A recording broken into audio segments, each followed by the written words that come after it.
साहिब बंदगी सतनाम। ये सत्संग की तैयारी हो रही है गुरुजी नितिन साहिब के सत्संग की। गुरुजी बता रहे हैं सत्संग में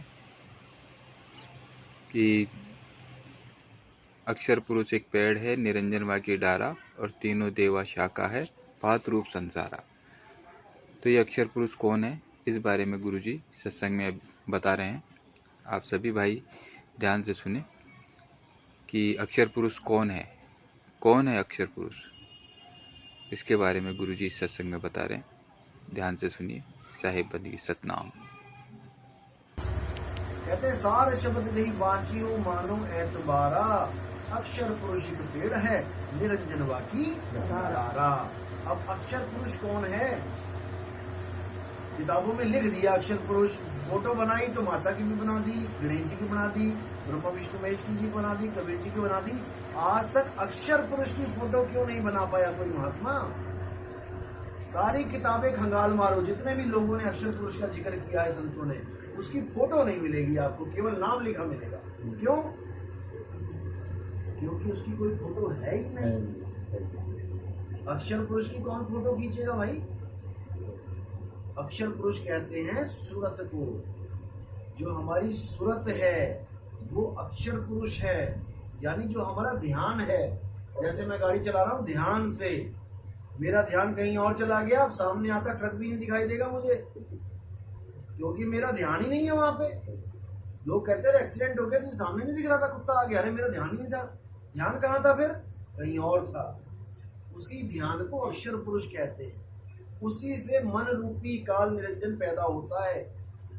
वो जो कहते हैं अंडा हुआ, पानी में गड़गड़ाया और काल निकल आया, वो अक्षर पुरुष की देन है। परमात्मा ने नहीं बनाया काल भगवान को। अक्षर पुरुष एक पेड़ है, निरंजन वाकी डार, तीन देव शाखा भये, पात रूप संसार। तीन देव शाखा भय यानी ब्रह्मा विष्णु महेश।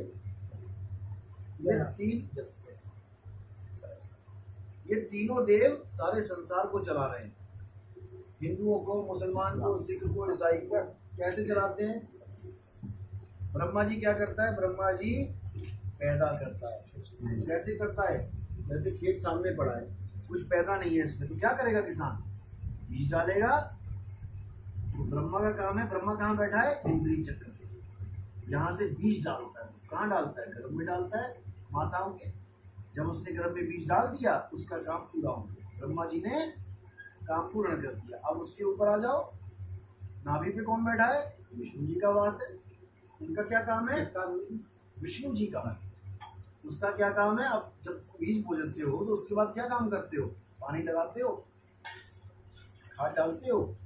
तो विष्णु जी का काम है, जो बीज ब्रह्मा जी ने डाल दिया अंदर, अब उसको खाना पीना देना है। कैसे देगा? एक पाइप लगा देता है, नाभि से माँ के अंदर जोड़ देता है। वो बच्चा मुंह नहीं खोल सकता खाने के लिए, सांस नहीं ले सकता गर्भ में, लेकिन उसको उस पाइप के द्वारा खाना भी मिलेगा, पानी भी मिलेगा, सब कुछ मिलेगा उसको। अब बच्चा पैदा हुआ और बढ़ रहा है। अब ये विष्णु जी का काम है। वो ये नहीं देखते कि मुसलमान का बच्चा है, कि ईसाई का बच्चा है, कि जैन का बच्चा है, कि बौद्ध का बच्चा है, सबको खाना पीना देंगे वो। उनका काम ही यही है। उसके ऊपर कौन है? हृदय चक्र में शंकर जी का वास। इनका क्या काम है? कि जो ब्रह्मा ने पैदा किया, जिसको विष्णु ने पाला, अब उसका संहार करना है। कैसे? ये दिल जो धड़कन है ना, इसको रोक के। इस दुनिया में ऐसा कोई आदमी नहीं है जिसका बिना दिल रुके आप डेथ सर्टिफिकेट ले सके। डॉक्टर दिल देखता है, ईसीजी मशीन देखता है, चल रही है, खत्म हो गया भैया, मर गया ये। दिल चल रहा हो, बाकी सब कुछ खत्म हो जाए, आपको डेथ सर्टिफिकेट नहीं मिलेगा। कोई आपको मृत घोषित नहीं कर सकता। तो शंकर जी का डमरू क्या है? ये धड़कन है हमारी। डम डम डम डम डम डम, ये धड़कन चल रही है। और तांडव नृत्य क्या होता है शंकर जी का? अभी झगड़ा हो जाए किसी का, अभी पुलिस आ जाए, अभी लठमारी हो जाए, फिर छू के देखना, डम डम डम डम डम डम डम। यही नृत्य है शंकर जी का। जब ये तांडव हो गया, अब एक मरेगा सामने से, चाहे वो मरे चाहे ये मरे, चाहे दोनों ही मर जाएं, दोनों ही गोली मार दे एक दूसरे को। तो शंकर जी का काम है संहार करना। ब्रह्मा जी पैदा कर रहा है, विष्णु जी पाल रहा है, शंकर संहार कर रहा है। इसके ऊपर कौन बैठी है? माता। कंठ में कहते हैं हे माँ सरस्वती कंठ करो प्रवेश, वो पहले से प्रवेश है। तुम्हारे कहने से नहीं होगी। अब ये माता क्या करती है, ये अपने पति के हर हुक्म को बोल के बताती है। अब इसका पति कौन है, माता का पति कौन है, काल निरंजन। काल निरंजन का क्या मतलब है, ये मन ही निरंजन है। काल काल सब कोई कहे, काल ना चीने कोय, जितनी मन की कल्पना, ये काल कहावे सोए। अब ये मन निरंजन अंदर से हुक्म देता है। जैसे आप बैठे हो एकदम प्यास लगी, अब मन से हुक्म आएगा पानी चाहिए। उसने क्या किसको बोला, अपनी घरवाली को बोला पानी चाहिए, अंदर से बोलेगा बिना मुंह खोले। अब ये बोल के बताएगी बेटा पानी लेके आना। अब ये माता बोल रही है पानी लेके आना, और हुक्म किसका है, मन का। यानी कि आपके मन को कुछ चाहिए, मन खुद नहीं बोल सकता। मेरे मन में कुछ मैं बोलूं सुनाई देगा किसी को, नहीं सुनेगा। अब इसका हुक्म, पति का हुक्म माया बोलेगी। क्यों, ब्रह्मा विष्णु महेश को इसने कहा था कि मैं अब जा रहा हूं इनको छोड़ के, और इनको कभी मेरा पता मत लगने देना, गुप्त रखना, इसको बताना मत कि मैं इनका बाप हूं। तो वो कहती महाराज भाई मेरा क्या होगा, मुझे भी छोड़ जाओगे। वो कहता तेरे तो मैं अंग संग रहूंगा, इन लोग को पता नहीं लगना चाहिए। कैसे अंग संग रहूंगा, मन रूप में भी रहूंगा। कहते ना मन माया, मन माया एक साथ बोलते, मन माया, ये सब मन माया का खेल है। यानी ये दोनों मियां बीवी हैं, मन माया। और तन में अर्धनारीश्वर देख लो, शंकर जी आधे, आदि पार्वती मिल गई। तो नर रूप में अपनी बीवी के साथ है, यही काल भगवान बैठे हुए हैं सारे, ये शरीरी काल भगवान है। और ये जितनी नारियां हैं ये सब माया का रूप है। दोनों एक साथ रहते हैं, किसी को पता ही नहीं है। उसको बोला था मैं तेरे साथ अंग संग रहूंगा, लेकिन किसी को पता ही नहीं लगने दूंगा कि मैं हूं कहां। अर्जुन को गीता में जब अपना रूप दिखाया, कुछ लोग कहते हैं, महात्मा लोग कहते हैं कि काल भगवान ने आज तक किसी को रूप नहीं दिखाया था, पहली बार अर्जुन को दिखाया, क्योंकि वादा किया हुआ था शेरा वाली माता से। अरे अर्जुन को रूप दिखाया कहाँ, मुझे ये बताओ पहले। अपना रूप होता है, यानी कि कोई मुझे कहे कि नितिन दास आप अपना रूप दिखाओ, तो मैं अपने एक रूप में आऊं जो मेरा असली रूप है। अर्जुन के सामने तो लाखों करोड़ों आदमी खड़े हो गए। पढ़ो 11वां अध्याय, अनंत आंखें, अनंत भुजाएं, अनंत जंगा, विराट रूप देखो कितने सारे। अरे तो उसमें काल तो एक होगा ना, कि सारे काल हो गए? काल एक होगा, बता दो दाएं से पहला वाला काल है या बाएं से पहला वाला काल है, या बीच में खड़ा है या उसके साथ खड़ा है। काल तो एक होगा। इतने सारे काल थोड़ी नहीं आ गए कि इतने सारे ब्रह्मा विष्णु महेश के पिताजी हैं, क्योंकि इन लोग को पता ही नहीं है असल में चीज क्या है, केवल लिखा पढ़ी में उलझे पड़े। उसमें भी यही बोला गया, हे अर्जुन ये जितने भी रूप हैं ये मेरे रूप हैं, मैं ही पुरुष रूप में प्रकृति के गर्भ में बीज की स्थापना करता हूँ। पढ़ा है ना गीता में, मैं ही प्रकृति के गर्भ में बीज की स्थापना करता हूँ। किस रूप में? इन रूपों में।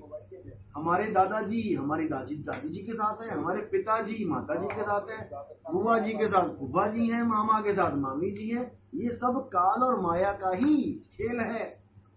इसी को कबीर साहब ने कहा, देव निरंजन सकल शरीरा, तामे भ्रम भ्रम रहल कबीरा। ये देव निरंजन सारे रूपों में बैठा हुआ है, आधे में औरत आधे में आदमी। आधा शंकर और आधी पार्वती देखा है ना, सब में आधा आधा है, क्या हमारे में नहीं है? आधा माता का अंश, आधा पिता का अंश। हम भी बने बैठे हैं वही, लेकिन हमें अपना स्वरूप नहीं समझ में आ रहा है कि मेरा स्वरूप क्या है। मैंने इस स्वरूप को अपना स्वरूप मान लिया। मैं लड़का हूं, मैं लड़की हूं, मैं बूढ़ा हूं, मैं जवान हूं। जबकि हे अर्जुन, आत्मा ना तो कभी बूढ़ा होता है, आत्मा ना तो कभी जवान होता है, ना ही आत्मा कभी बच्चा होता है। आत्मा तो अजर अमर अविनाशी है। हे अर्जुन, आत्मा को ना तो कोई शस्त्र काट सकता है, ना अग्नि इसे जला सकती है, ना वायु इसे सुखा सकती है, ना ही जल इसे भिगो सकता है। तो फिर जब कुछ हो ही नहीं सकता तो मैं पूजा किसकी करूं? जब मैं ही आत्मा हूं तो मैं पूजा करूं किसकी? क्या मैं शरीरों की पूजा करूं जो खुद नाशवान है? तो 7वें अध्याय में बोला, हे अर्जुन, देवी देवताओं की पूजा करने वाले जो अल्प बुद्धि लोग हैं, छोटी बुद्धि वाले, वो देवी देवताओं की पूजा करते हैं क्योंकि वो भौतिक सुख के पीछे पड़े होते हैं। अर्जुन तुम मत करना। देवी देवता को पूजने वाले देवलोक को जाते हैं, भूतों को पूजने वाले भूतों के लोक में जाते हैं, पितरों को पूजने वाले पितरलोक में जाते हैं। ये तीनों ही मेरे स्वरूप को नहीं जान पाते। इसलिए हे अर्जुन, तुम किसी वेदी गुरु के पास जाओ, अध्याय 4 34वां श्लोक, ऐसे गुरु के पास जाओ जिसने अपने स्वरूप को सिद्ध कर लिया हो, यानी अपने स्वरूप को जानता हो। वही तुम्हें तुम्हारे असली स्वरूप का लखाव करा सकता है। और एक बार लखाव हो जाने पर तुम कभी भी भ्रम जाल में नहीं पड़ते कि तुम एक शरीर हो। अरे तुम एक समय ऐसा था, तुम कुत्ते बने हुए थे, बिल्ली थे, चींटी थे, हाथी थे, घोड़े बने हुए थे, लेकिन आज आप वो नहीं रहे। आज आप इंसान हो गए हो, तो भैया कल को आप इंसान भी नहीं रहोगे। क्या पता आप दोबारा 84 में चले जाओ। तो जब आप घोड़े कुत्ते नहीं रहे तो आप इंसान भी नहीं हो। जो हम मान के बैठ गए कि मैं तो इंसान हूं, मैं तो आदमी हूं, मैं तो औरत हूं। अरे आदमी औरत भी कुछ समय के लिए मिला है शरीर, कुछ समय के बाद आदमी औरत का भी शरीर खत्म। चल कुत्ता बिल्ली हाथी घोड़ा, फिर क्या कहोगे? मैं कुत्ता हूं, मैं बिल्ली हूं। तुम ना कुत्ता बिल्ली हो, ना आदमी औरत हो, तुम शरीर हो ही नहीं, तुम आत्मदेव हो, तुम आत्मा हो। तुम्हें चाहिए क्या? आत्मज्ञान बिना नर भटके, कभी मथुरा कभी काशी। इन लोगों ने क्या किया? अज्ञानी गुरुओं ने मंत्रों का जाल बिछा दिया, तीर्थों का जाल बिछा दिया, पता नहीं कहां कहां चक्कर कटवा दिए कौन कौन से पहाड़ों के, लेकिन आत्म ज्ञान नहीं दे पाए। बस यही जन्म मरण का चक्कर है, इसको तोड़ना है, अपने आत्म ज्ञान में आना पड़ेगा। तो गुरबाणी भी कहती है, आत्म में राम, राम में आत्म, छीनस गुरुमुख विचारे। बाबा नानक कह रहे हैं कि अगर तुम परमात्मा को ढूंढना चाहते हो तो अपनी आत्मा में ढूंढो। कस्तूरी कुंडल बसे, मृग ढूंढे बनमाही, ऐसे रमता राम है और दुनिया जाने नाही। परमात्मा तुम्हारी आत्मा में रमा हुआ है, लेकिन दुनिया नहीं जानती, तो सोच रही है वो सतलोक में बैठा है। सतलोक वाला भी फेल कर दिया, वो अलग लोक में बैठा है, अलग वाला भी छोड़ दिया, वो अनामी लोक में बैठा है। तीन तीन तो परमात्मा बना दिए तुमने। तो ये सब भरम जाल, ये माया का खेल है। आदि माया कीनी चतुराई और झूठी बाजी पिंड दिखाई, अवगति रचना रची अंडमाही, ताका प्रतिबिंब डाला है। तो साहिब कह रहे हैं हमारा क्या खेल है?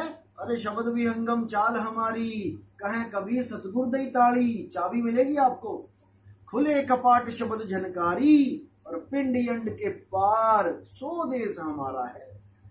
इस दरवाजे की चाबी तब मिलती है जब आप वेदी गुरु को धारण कर लेते हो, नहीं तो आपको इस शरीर में से 9 दरवाजों में से निकलना पड़ेगा। या तो मरते हुए लैट्रिन निकल जाएगी, ये एक दरवाजा, या पेशाब निकल जाएगा दूसरा दरवाजा, या मुंह से बाहर आ जाओगे तीसरा दरवाजा, या नाक से चौथा पांचवा दरवाजा, या आंख से छठा सातवां दरवाजा, या कान से 8वां और 9वां दरवाजा। इन 9 दरवाजों के से निकलना ही पड़ेगा। लेकिन एक 10वां दरवाजा गुप्त है, जिसको वज्र कपाट कहते हैं, यानी इंद्र ने वज्र मारा था उस कपाट में, उसको तोड़ नहीं पाया। वो है वज्र कपाट, वो खुलता है। शब्द विहंगम चाल हमारी, कहें कबीर सतगुर दई ताड़ी। खुले कपाट शब्द झनकारी, वो शब्द झनकारी ही शब्द गुरु है। वही है असली शब्द, कबीर साहब का असली रूप, जिसको वो कह रहे हैं हम हैं शब्द, शब्द हम माही।